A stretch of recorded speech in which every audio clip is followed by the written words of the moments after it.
Hi all, welcome to football arena. ഇന്നലെ English Premier ലീഗിൽ നടന്ന അവസാനത്തെ മത്സരത്തിൽ ന്യൂകാസിൽ യുണൈറ്റഡ് പരാജയപ്പെട്ടിരുന്നു. ഈ മത്സരത്തിന്റെ രണ്ടാം പകുതിയിൽ ബ്രസീലിയൻ താരമായ ബ്രൂണോ ഗിമറസ് പരിക്ക് മൂലം പുറത്തു പോയിരുന്നു. അത് ബ്രസീലിയൻ ആരാധകർക്ക് ആശങ്ക നൽകിയ ഒരു കാര്യമായിരുന്നു.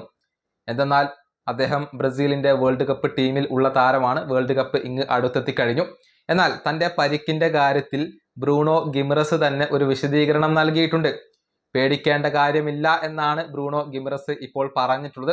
തനിക്ക് 2 ദിവസം മുൻപ് പനി ഉണ്ടായിരുന്നു, അതിൽ നിന്നും റിക്കവർ ആയിട്ടുണ്ട്. ഈ പരിക്ക് അത്ര വലിയ പ്രശ്നമില്ല, ഉടൻ തന്നെ റിക്കവർ ആകും എന്നാണ് ബ്രൂണോയുടെ ഒരു സോഷ്യൽ മീഡിയ പോസ്റ്റ് വരുന്നത്. അദ്ദേഹത്തിന്റെ വാക്കുകൾ ഇങ്ങനെയാണ്: ഈ ആഴ്ചയിൽ 2 ദിവസം എനിക്ക് പനിയായിരുന്നു. മാത്രമല്ല ഇന്നത്തെ മത്സരത്തിനിടയിൽ എൻ്റെ 2 കാൽവിലും ഒരു ക്രാമ്പ് അനുഭവപ്പെട്ടു.